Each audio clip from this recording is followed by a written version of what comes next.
Moi, j'aime bien écouter toute seule des histoires sur Kiku. Chapitre 2. Cueillette glacée pour anciens givrés. Le lendemain, nos deux amis arrivèrent au pied des montagnes. La forêt qui recouvrait ces dernières était toute pleine de neige. Les branches des arbres semblaient cristallisées par le givre et quelques flocons tombaient mollement au sol. Tous les sons étaient atténués par le manteau blanc et épais qui recouvrait chaque élément de la nature. On n'entendait que le son de la poudreuse qui chantait sous les pieds du chevalier. Tout était vraiment joli et les premiers kilomètres se passaient assez tranquillement lorsque soudain, au beau milieu de nulle part, on entendit une voix. « Bonjour les arbres, bonjour la neige !» Un vieil homme se promenait en parlant aux choses autour de lui. Il avait de longs cheveux, blancs comme sa barbe, qui tombaient nonchalamment sur ses maigres épaules. Aidé d'un grand bâton, il marchait pieds nus dans la neige, en portant une simple robe de bure. Attachée en bandoulière, une petite sacoche semblait contenir tout ce qu'il possédait. Le chevalier l'interpella. « Hola, messire, est-ce que tout va bien ?»« Mais oui, je disais bonjour à la nature !» »« Ah, et elle vous répond, la nature ?»« Oui, elle me parle, dans son langage de la forêt. » « Dans le langage de la forêt. Bon, nous, on va y aller, hein, parce que là... Attendez, brave chevalier dont j'ignore le nom. Je me présente. Je suis l'ancien de la forêt de l'étoile de givre. Oh, sacré nom, hein. Qui vous appelle comme ça? Les esprits de la forêt? Non, je me suis trouvé mon nom tout seul. Je trouve que ça fait classe. Accepteriez-vous de m'aider, s'il vous plaît? En échange, je vous conduirai à travers ces montagnes dangereuses, en passant par des raccourcis que moi seul connais. J'aurais simplement besoin d'un coup de main pour trouver et cueillir quelques plantes. Oh, si ce n'est que ça, bien sûr. Et le chevalier et le chocolatier commencèrent à aider l'ancien de la forêt de l'étoile du machin, là. De l'étoile de givre. Ah oui, de l'étoile du givre, pardon.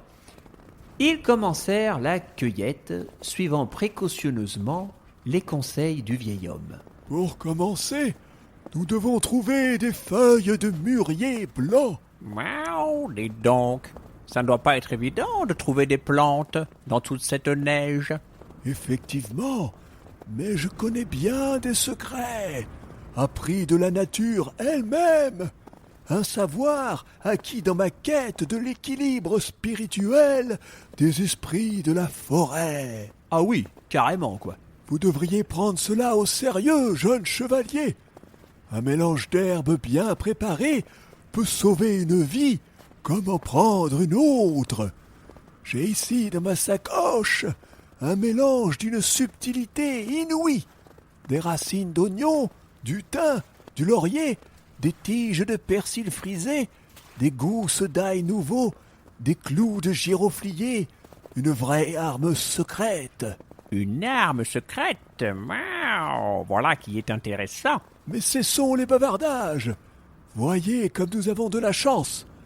Voilà un mûrier blanc des neiges.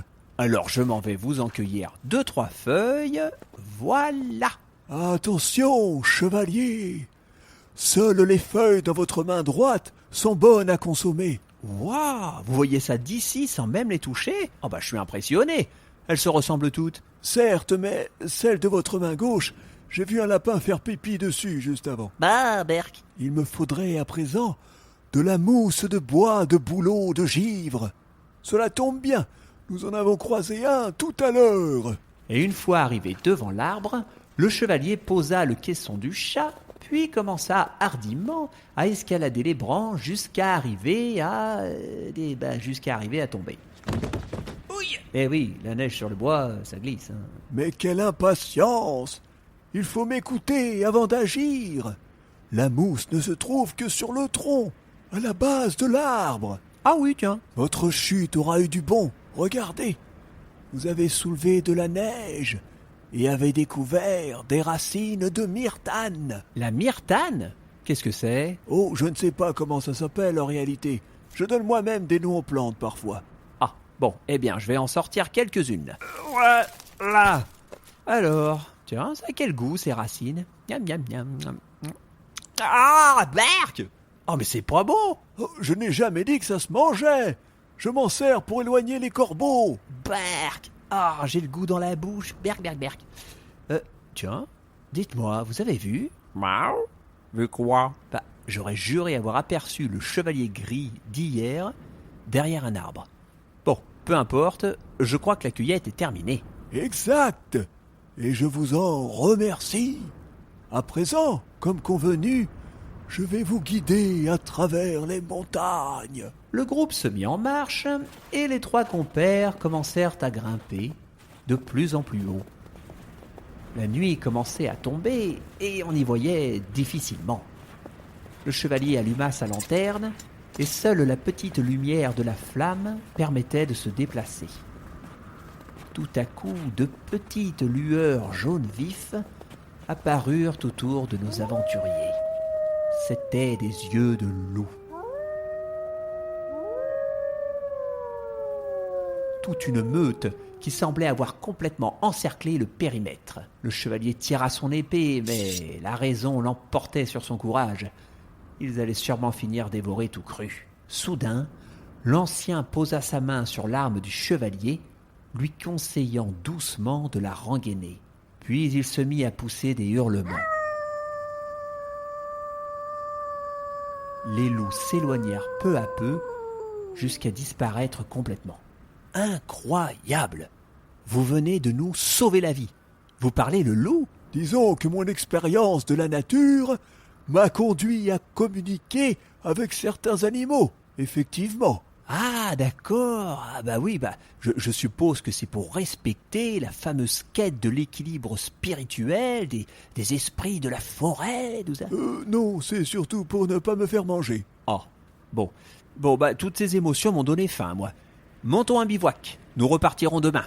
Un campement fut installé, mais du fait de l'humidité et du froid, il était impossible de faire du feu. Pas moyen de cuisiner dans ces conditions, et le repas du soir se résuma à quelques modestes biscuits. C'était à peine si la fine toile de la tente protégeait nos héros du vent. En dehors, l'ancien de la forêt se tenait assis en tailleur dans la neige. Le chevalier alla le chercher. Oh, « Messire l'ancien, rentrez vous mettre à l'abri. Vous êtes en simple robe de bure, et pieds nus qui plus est. Et même moi, j'ai les pieds gelés malgré mon armure. Allez, venez, vous allez mourir de froid. » Non, jeune chevalier, je suis les enseignements de la nature elle-même. J'ouvre mon esprit, je deviens un avec le vent et la neige. Ouvrez votre esprit, jeune héros. Bon, allez, j'ouvre mon esprit. Devenez le vent. Je deviens le vent. Soyez la neige. Je suis la neige. Et maintenant, sentez-vous toujours la morsure du froid sur vos pieds? Non, je ne le sens plus. Vous voyez, ça marche. Et je ne sens plus le froid parce que je ne sens plus mes pieds. Je rentre. Tant pis pour vous. L'ancien préfère rester dans la neige? Oui, il s'ouvre à la neige, il devient l'esprit avec le vent de la nature, ou l'inverse. Essayons de dormir. Attendez, vous n'entendez pas une voix? Si. Oh, c'est l'ancien. Il dit bonjour aux étoiles. Bon, eh bien, ça va nous l'occuper pendant un bout de temps. Allez, bonne nuit, chevalier. Bonne nuit, messire chat. La journée avait été harassante et le sommeil vint rapidement. Le vent se calma enfin et la nuit passa tranquillement, laissant tout le monde se reposer. Enfin, sauf l'ancien qui disait bonjour à chaque étoile. Coucou, toi. Et il y en a beaucoup. Aussi. Oh, et toi là-bas aussi. Le lendemain, aux aurores, bonjour le soleil. Il fallut se remettre en route. Une journée encore et la traversée serait terminée. Grâce au fameux raccourci du vieil homme, les marcheurs arrivèrent de fort bonne heure tout en haut des montagnes. Ces dernières établissaient les frontières du royaume de l'hiver, et de là-haut, on pouvait apercevoir les grandes étendues désertes de l'orée du pays, couvertes d'une neige soyeuse et immaculée qui brillait timidement sous les premiers rayons du soleil.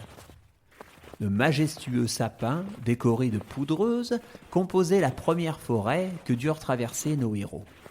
Ceux-ci marchaient promptement, et il leur tardait de voir enfin les murs du château de la princesse. Soudain, un ensemble d'aboiements attira leur attention. Les bruits se rapprochaient, et on aperçut soudainement, au milieu des conifères, un traîneau tracté par une meute de chiens husky. Un chien husky, c'est une race de chiens qui vivent dans le Grand Nord avec des yeux très bleus, très jolis et qu'en général les enfants veulent absolument pour en faire leur peluche. 2 autochtones étaient installés sur le véhicule, l'un assis à l'avant et l'autre dirigeant les chiens à l'arrière. Ils stoppèrent un instant leur course à la hauteur de nos 3 amis. « Bonjour, messire, je suis chevalier de mon état et je cherche le château de la princesse Blanc-Ivoire. » Ouh, continuez donc vers le nord, et vous le trouverez, c'est sûr. Mais il faut compter au moins une dizaine d'heures. Et une tempête arrive de par les montagnes. Vous devriez vous hâter, voyageurs. Allez, ya! Les propriétaires du traîneau repartirent, laissant derrière eux l'inquiétante nouvelle de la tempête. Mais les randonneurs se remirent en route et marchèrent jusqu'à la fin de l'après-midi sans encombre. Le chevalier orange était rassuré. « Oh, finalement, il fait beau. Encore quelques heures et nous serons au château. » Mais le chocolatier, qui connaissait bien le climat du royaume, mit en garde le paladin. « Nous devons rester prudents, chevalier. Le joli ciel bleu que vous apercevez sera bientôt remplacé par du blanc. Beaucoup de blanc. Je crains que nous n'ayons pas le temps de rallier la demeure de la princesse avant la tempête. Il y a un refuge non loin d'ici. Une petite bougie magique placée près d'une des fenêtres aide à la repérer en général. Nous y passerons certainement la nuit et repartirons demain.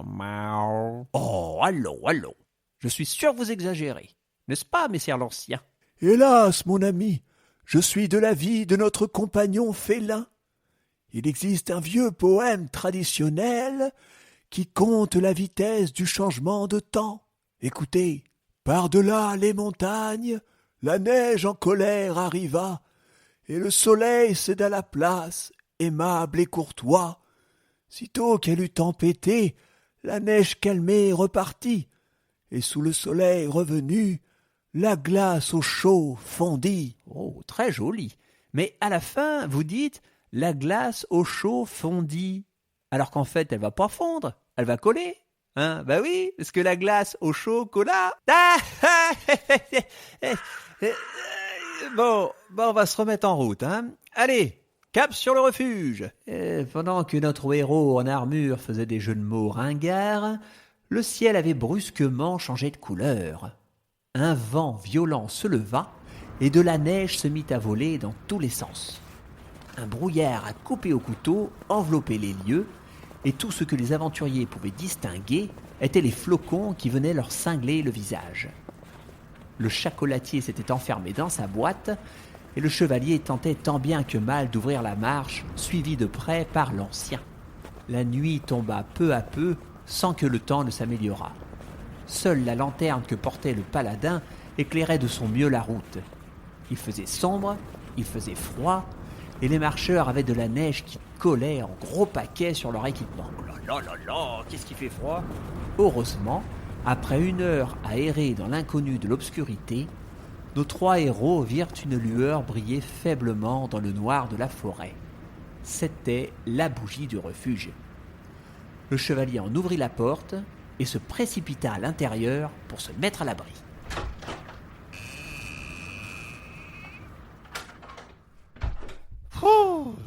Enfin,